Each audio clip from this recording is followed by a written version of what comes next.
Hello and welcome to my channel. My name is Martine, and if you are new here, I do videos on Vedic astrology mainly, but also with some tropical insights, and I focus on both relationship and natal astrology. And if you like this video and you would like to hear more content from me, please like, subscribe, hit the notifications bell to see when I will post a new video. And also, if you're interested in a personal consultation, I do consultations on a wide variety of topics. Please check out the video description. You will find my contact information there. Thank you. So today's video is going to be in continuation with the Ascendant transits for 2022. And like I mentioned, you can also use these for your moon sign, especially if your moon sign in your natal chart is at a lower degree in any sign than your ascendant. Okay. And before I continue with the video, just to get it out of the way, the next sign that I will be covering in this series will be Pisces, okay? Because like I mentioned in the beginning, I will be extracting a different sign every time I do a video. So finally, it's Pisces' turn next to get their reading, okay? Okay, so as an introduction, I want to say that I have divided the year of 2022 into 3 phases, chart 1, chart 2, chart 3. You will be seeing them on the screen. And the chart 1 phase is when Jupiter is in Aquarius, Saturn is in Capricorn. The second phase is when Jupiter is in Pisces, Saturn is in Aquarius. And the third phase is when Jupiter is in Pisces and Saturn will be in Capricorn. Okay, and before I continue, a few disclaimers are, first of all, you have to, in order to know exactly the sign placements of Jupiter, Saturn, and any other planet in general, you have to calculate a chart that takes into account your geographical coordinates. So take into account the fact that the dates that I have given for these charts may vary by a few days depending on your location. And if you want to know exactly what your transits are, I do recommend that you get a chart. You can use a personalized chart. You can actually use astro.com for free. I have even made a video on how to use it to calculate several charts for free, okay? And it's it's an easy free tool that you can do a lot of things with it. Like you can see your transits, various charts, etc. To get more information on how to use astro.com, you can check out my video description, any video description, because I give more details there. Okay, so that's something I wanted to get out of the way. Another thing is that in order to simplify the interpretation, I have left Rahu in Taurus for the entire chart 1 phase. However, Rahu enters Aries on around April 3rd, not April 22nd. So again, you should take this into account, but I will specify this when I give the interpretations as well.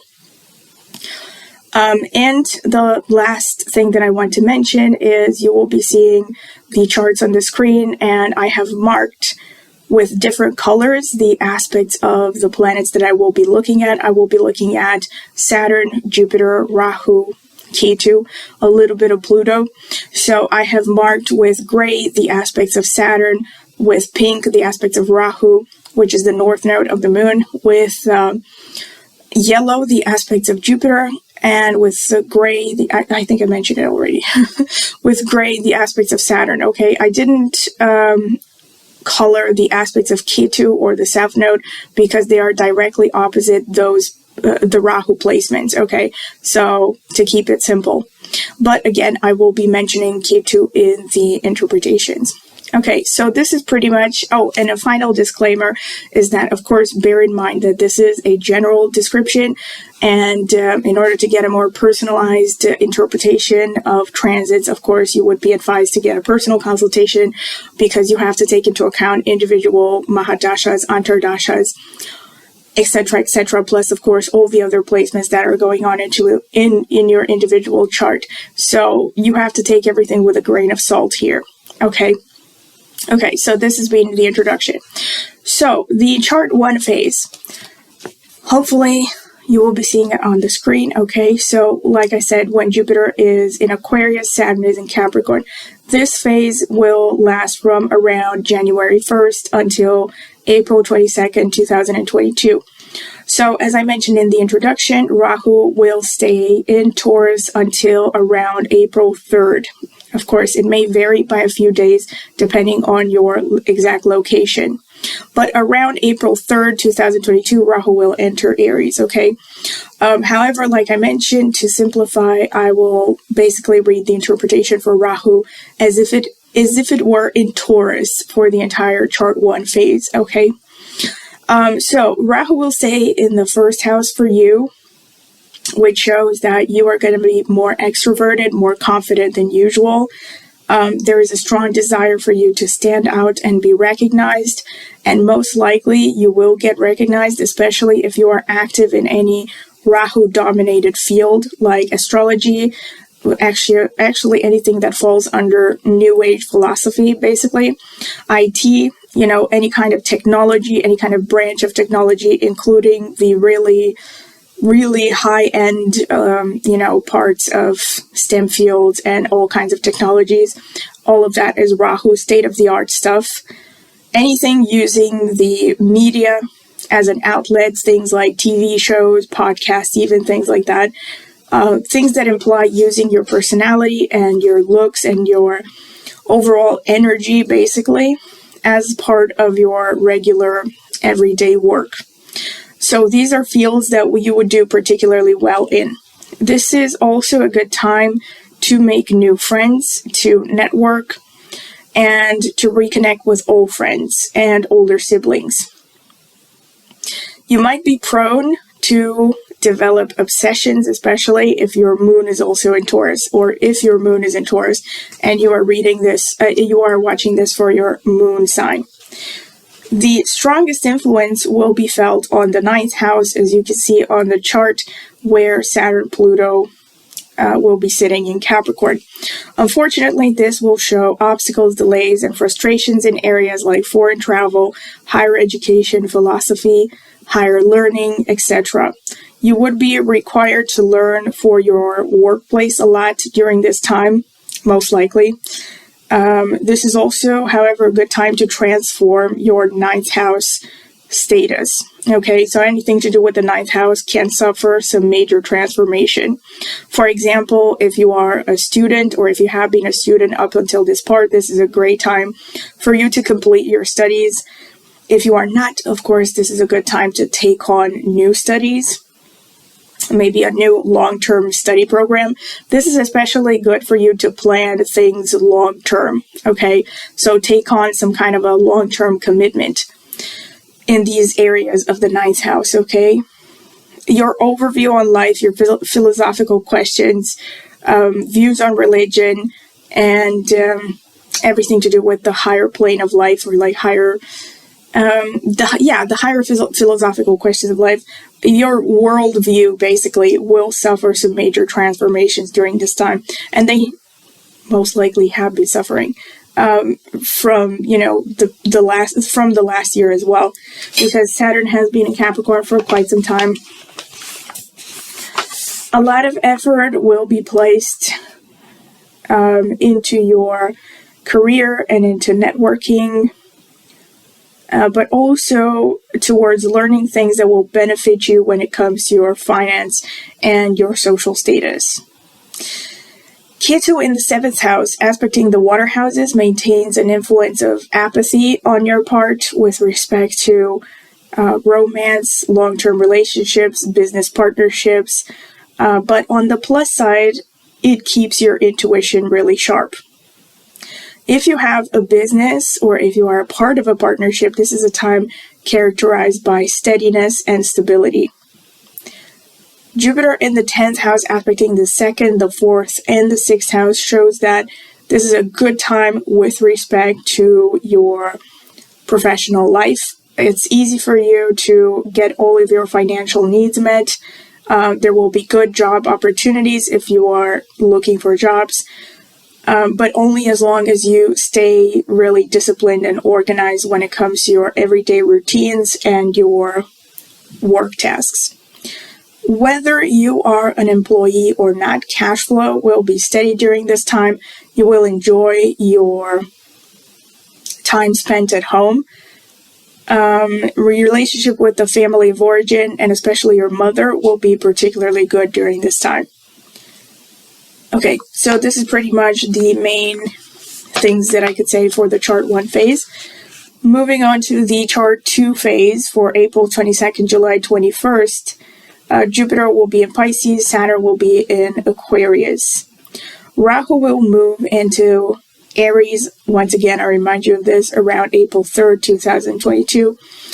And it goes into your 12th house, aspecting the water houses. There could be sudden, unpredictable expenses and sudden situations involving places of isolation and meditation. Things like hospitals, prisons, places of worship. Of course, this could also include things to do with quarantine, considering the global situation that we are in. One literal way to interpret your placements is that you might get an urge to donate to such places, things like hospitals, places of worship, more than usual. Another interpretation is that maybe even a father figure of yours, your literally your father, or a boss, someone at work that you really admire, or someone who's kind of like a mentor to you, might enter one of these places. So maybe they'll end up in a hospital, worst case scenario, or prison, or any kind of places of, isolation, meditation, and all that. Of course, the positive interpretation would be that maybe they're just going to become more spiritual during this time. Jupiter in the 11th shows good financial gains, especially from work related to research, finances, the occult, psychology, detective work, and natural resources. Could also mean gains from your in-laws. This is a great time to reap what you have sown in the previous years with respect to your personal efforts. Reap what you have sown, of course, in terms of finances, especially. Your overall optimism will definitely increase. You will be spending more time doing what you love and also being creative. This is also a good time for speculative business, things like gambling, etc. You might run into, even a windfall during this time, so maybe you should be playing the lottery. I don't know. I don't want to encourage gambling here, but this is a time when you might actually win something out of speculative business and investments as well. Good chances of expanding your social network during this time. Good relations with friends and elder siblings and in-laws. This is a good time. This is an especially good time, actually, to meet a new romantic partner, since both Saturn and Jupiter are aspecting the 7th house, the house of long-term partnerships. Of course, equally valid, it could be a time to meet a long-term business partner. It is also a good time for businesses in general and side hustles for you to develop and expand. Rahu and Saturn aspecting the 4th house shows that you might actually grow a little bit dissatisfied with your home environment and maybe even your homeland during this time, and you might get more wanderlust feelings. This is a great time for teachers, anyone who is thinking of getting a job teaching or starting a business and teaching. You will tend to be successful in these kinds of endeavors. Or actually, you could find a guru during this time. Someone, a mentor, a guru, however you want to call them. A person who, is sorry about that. Someone who's a little bit more developed or advanced in a field that you want to grow in and who might guide you and help you. With respect to status and career, expect slow and steady progress. There will be good opportunities, but you will have to be disciplined and focused to make the most of them. Ketu in the 6th house, aspecting the 10th and the 2nd houses, shows that you might actually not be particularly interested in material gain during this time. Relations with family of origin, especially the father, as well as coworkers and even pets, might become a little bit cold and distant. Worst case scenario, as I have to mention this every time Ketu is involved, this might actually involve some death, because Ketu implies, dissipation. Okay, so this is pretty much what I could say for chart 2. Now, the final phase, the final countdown, the chart 3, right, from July 21st to December 31st, 2022, when Jupiter will be in Pisces, Saturn will be in Capricorn. So this is kind of like a combination between the chart 1 and chart 2 phases. The optimism of the previous chart 2 phase will stay, but you can expect a nice damp cloud over it caused by Saturn being in Capricorn again. So like in the previous chart 1 phase, expect frustrations and obstacles with respect to foreign travel, higher education and learning, spiritual and philosophical pursuits, as well as relationships with the father and guru might suffer during this time.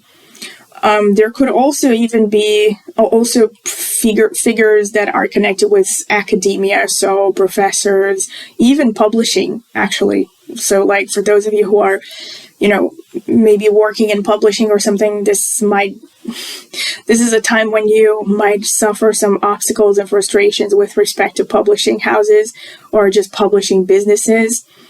And of course, figures of law enforcement as well. So yeah, be careful with that. On a positive note, this is a good time to acquire new knowledge through quiet perseverance. Okay, so if you're planning, your study time and you are really persevering with learning a new skill or higher knowledge even, you have very high chances of building a solid foundation for your knowledge and skills. But it's going to be, slow and steady progress. Saturn and Jupiter will aspect the 3rd house. This shows that you are going to have a really good drive to succeed during this time. This is definitely a really good time to start new ventures or to invest more time and energy into a side hustle or a business. And anything to do with communication will be favored. And you might find yourself maybe more active around the neighborhood. Maybe relationships with neighbors will be better. And also your communication will be better. Okay. So actually, this is a really good time for people who might be thinking about publishing. Okay.